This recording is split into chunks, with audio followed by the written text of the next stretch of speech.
What's up, guys?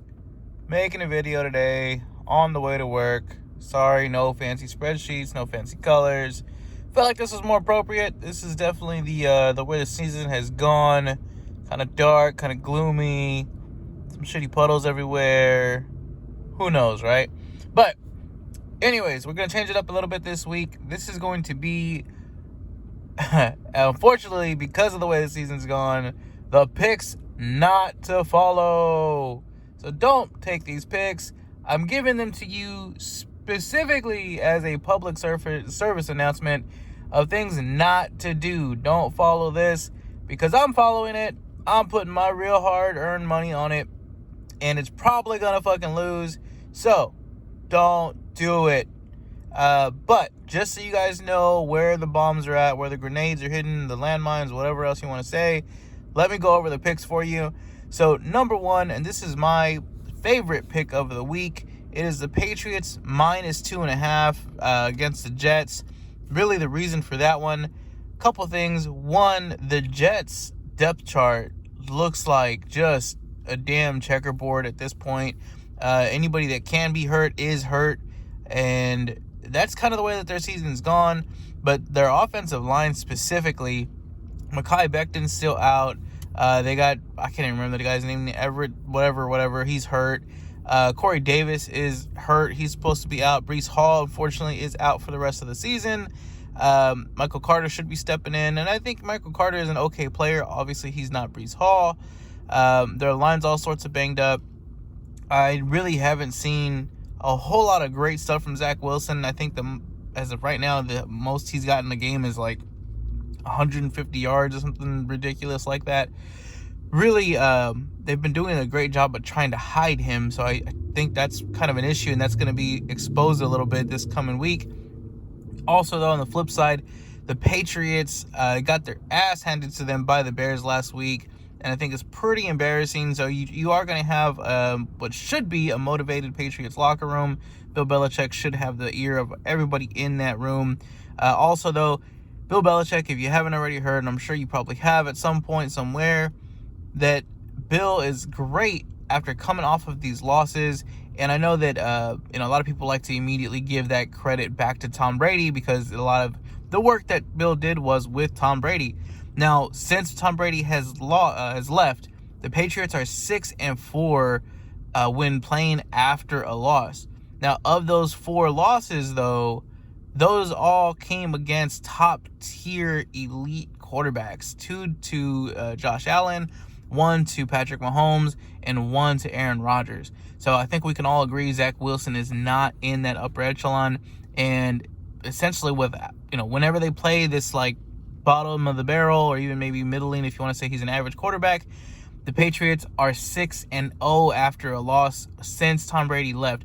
So I think that we are going to see a motivated team. I think we're going to have Bill Belichick really pulling out whatever he can, getting all the stops out to beat a team that they should absolutely beat. Plus, he's pretty much dominated the Jets in his time as a Patriot. He basically just loves beating these guys, just like he loves beating Cleveland. So I'm taking Patriots minus 2.5. Like I said, that means it's probably going to lose. I think the last 4 weeks we've had like one winner on this show, and it's, you'd think I'd feel bad about it. And I do. Obviously, like, it sucks. You hate losing money. You want to win some for you guys as well as for myself, and just, have like a decent year. The thing that's making me feel a little bit better about this, though, is that it's not just me. Pretty much every guy out there, and I honestly, it kind of in a weird way is almost like gratifying. Every guy out there that I think is a good gambler, like a sharp guy, is having a really shitty season this year. If any of you out there follow, like Pat Mayo is one of these guys on YouTube that I think a lot of people listen to. He's got a pretty big audience.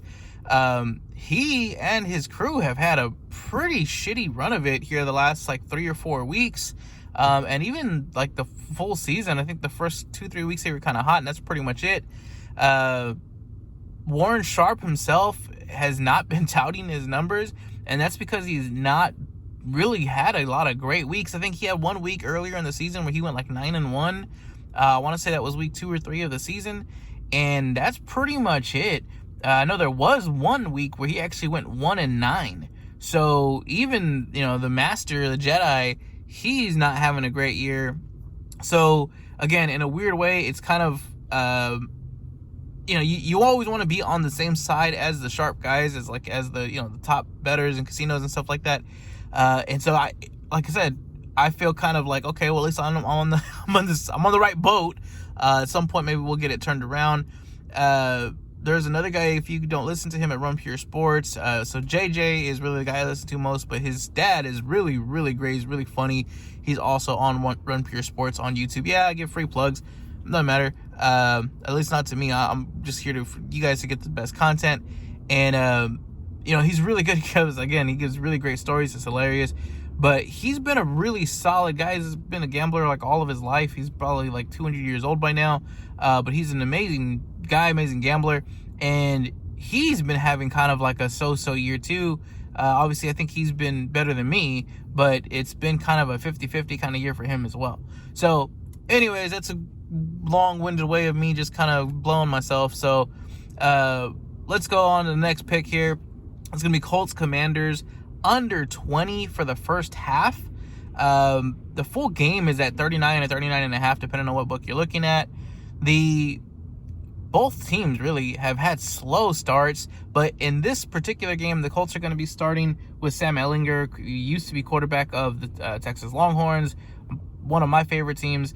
Now, I know that this guy, he can throw. He's okay. I'd say kind of in accuracy level, he's maybe slightly below average to average, somewhere in there. So he can do that, but I don't think you're going to see any big blow-up games from him there. When he was playing in Texas and as well as in the preseason, he relies a lot on his rushing floor. He's really, really, good at running the ball, but he's also really strong for a quarterback his size. So, in college, a lot of times he was just bulldozing over people. I do expect to see him running the ball some more. Obviously, this Colts team is going to still try and run the ball with Jonathan Taylor. I think they're going to give him a lot of really short, easy passes when he does need to pass. So guys like Nyheim Hines, Michael Pittman, Alec Pierce, those guys should be in store for a lot of quick little dump-offs. But aside from all that, I really, I think it's just going to be a slow start for him. Maybe the second half picks up. Maybe he gets hot. Maybe they get a couple touchdowns. Mainly because it's, there's not really a whole lot of tape on him. So I could see the Commanders, struggling to slow him down. But for the first half specifically, I'm taking the under because I think it's going to take him at least a quarter to just kind of get comfortable with the game. He's never really started the game. It's going to take him a minute to get used to the game speed, all that kind of stuff. And he's also going to make some mistakes. I mean, this is his first, really career start. He's going to be running the ball a lot. The Colts in general are going to probably be running the ball a lot. And if they have some success there, and that's if, these drives are going to take a very long time to get anything because it's going to be a lot of, ground and pound, 4 yards here, 6 yards there kind of thing. So I expect that to be a slower paced game. On the other side, though, the Commanders are one of the absolute worst. I think they're probably the second worst per DVOA and a couple other metrics at first half play. They have just been a very, very slow starting team. There's been a couple games where they either don't score, maybe they just get a field goal in the first half. And that was with, essentially their starting quarterback. That's not really their starting quarterback anymore. But they are going to be rolling out today. Finally having, I would say, the healthiest team they've had in a little while. Tyler Heineke, I think, is going to play pretty similar to Sam Ehlinger in that he can pass a little bit. He's probably going to hit Terry McLaurin for a couple passes. But I think it's going to be a slow place game just in general, especially if the Colts don't come out and get this commanding lead and they're going to allow Washington to just run as much as they want to. I think you're going to see both these teams just take a lot of turns going back and forth, run, kick, run, punt, run, punt. So I think this first half, like I said, maybe the second half they make some adjustments. Maybe they open the reins a little bit because they get a little bit more desperate. They got to win. Maybe it's like one of these 7-3 kind of games at the half, and then the second half they get a little wild, go back and forth with some points. But either way, I'm not taking the risk on the full game at the 39.5 because I do think at 39.5, there's a lot of ways for that to accidentally go over. 41 is really the key number for these low-scoring games. And while I do think that it's going to be a slower kind of game, both of these guys have some, some talent. They can break some longer plays. Jonathan Taylor obviously can rip one off whenever he gets a chance to. Terry McLaurin on the other side is another guy who can have some really long, deep passes. Curtis Samuel is also another long shot kind of guy. Michael Pittman, not so much, but he can get open here and there. And if they give him a good running lane, he can be dangerous. So I don't want to take the full game over just because I don't want to have to worry about the second half shenanigans. But the first half under 20 is the play on that one. And then last one, guys, and I'll make this quick. It's just going to be Jaguars minus 2.5. They do play in London. That Broncos team is just falling apart right before our eyes. Nathaniel Hackett is just not a great coach. He's not even a good coach. Doesn't know what the hell he's doing. He's going back and forth on who he wants to play, when he wants to play, what kind of plays he wants to run. He doesn't know what he's doing. His coaching staff doesn't know what they're doing. They're pretty much all new. They don't know, no one's leading them. Blind leading the blind over there. Russell Wilson is not making any friends. Can't fit in. The guy is just an awkward dude in general. He's playing kind of banged up. That whole team is just a big mess, and now you have them flying across the waters to try to go to London, and it's already coming out that they're all losing the team. Russell Wilson has no friends, has no really respect earned on that team. Nathaniel Hackett has pretty much done the same. So I think this is going to be an ugly game from the Broncos. From a fantasy standpoint, I think Cortland Sutton is maybe the only guy that you even think of starting in this team now. Maybe Jerry Jeudy, just because he can kind of rip one. Melvin Gordon, he's going to get all the touches, but even at that, he's getting you like 50 yards maybe. So with this game, I just think the Jaguars, they've lost a lot of games that they should have won. They're 2-5. It could be argued that they should be 5-2 with a lot of these like coin flips that they've lost, a lot of weird shit that they lost. Last week, they had like 900 overall yards. They just couldn't get in the damn end zone. Even on the last play of the game, they got stopped on the 1-yard line. So just a whole lot of stuff went wrong for them.